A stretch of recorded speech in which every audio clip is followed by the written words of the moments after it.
Совершенно свежий арт, нарисованный буквально на днях. А вот я, Кокраш, тусующийся на фоне этого арта. Классно, да? Сэмпис. Вау, что это? Что-то древнее, китайское или японское. Даже иероглифов нет. Красота, да? С другой стороны тоже что-то есть. Какая красота! Это что-то буддийское как будто. Честно не знаю. Я сейчас попытаюсь найти описание какое-то, что ли.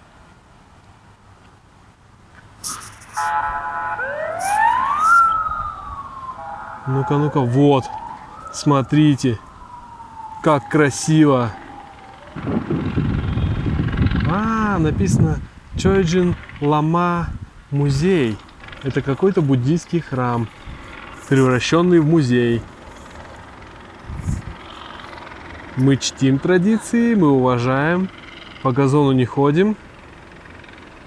Пожалуйста, описание. Это музей Ламы. Крутим с чистыми намерениями. Смотрите, какой контраст. Старинные древние сооружения и новые небоскребы. Blue Sky и Шангри-Ла. Пожалуйста. Попасть бы туда. Специально для вас я забрался на крыльцо, чтобы показать хотя бы чуть-чуть древние сооружения. Здесь забор пониже.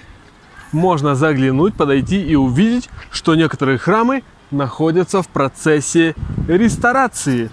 Restoration Project. Я считаю, вам, ребята, очень повезло, что вы подписаны на мой канал, что вы смотрите этот влог, просвещаетесь культурно. Молодцы, красавчики.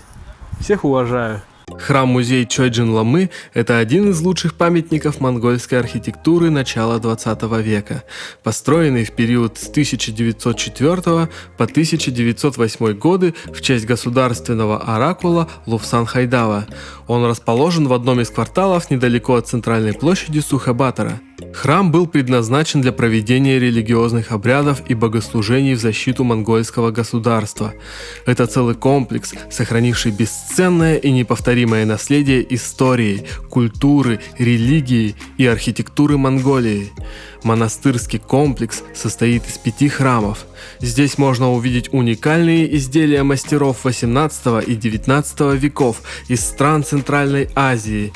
Картины Зана Базара, известного религиозного реформатора 17 столетия, а также костюмы и красочные маски для танцевальной церемонии цам, музыкальные инструменты, бронзовые статуи богов и многое другое. Куда-то я попал, в какое-то интересное буддийское место. Сейчас я зайду и посмотрю, что там есть, и вам покажу. Статуя Будды.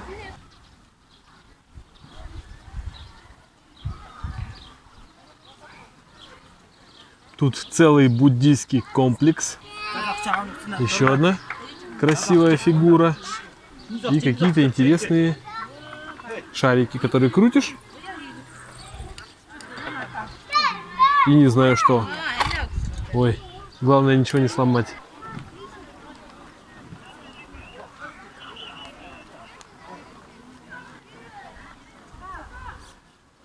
Что-то очень красивое. Тут люди фотографируются на фоне этого произведения. За моей спиной огромная статуя Будды. Вот это да. Вот это размеры. Смотрите. Вот так люди ходят. И статуя Будды такая огромная. Вау. Гандан Текченлин – крупнейший буддийский монастырь в Улан-Баторе. В 1840-41 годах было построено первое каменное здание монастыря. В нем находится 26-метровая статуя бодхисаттвы Авалокитешвары Мэкжит Жанрейсек. В начале 20 века на территории монастыря проживало около 14 тысяч монахов. Сейчас его населяет 150 монахов. Первоначально статуя Бодхисаттвы Авалокитешвары была создана в начале 20 века как символ независимости Монголии. В 1911 году, сразу после упразднения власти китайской администрации в Урге, для нее был возведен отдельный храм, высота которого составляет 42 метра. Для величественной статуи было использовано 45 килограммов золота, 56 килограмм серебра и 400 драгоценных камней. В начале Второй мировой войны статуя была демонтирована, ее основная часть была вывезена советскими солдатами. В 1996 году статуя Авалокитешвары была восстановлена на средства от народных пожертвований. Статуя инкрустирована драгоценными камнями и покрыта сусальным золотом. Признаться честно, я далек от религии и не читал никаких буддийских писаний. Но я знаю, что есть такая штука, называется карма. Когда ты делаешь добро, оно к тебе возвращается. И то же самое со злом. Когда ты делаешь плохо человеку, зло возвращается к тебе в 10-кратном размере. И в самый неподходящий момент. Так что лучше не грешить, жить праведно по отношению к Вселенной, к мирозданию, и все будет хорошо.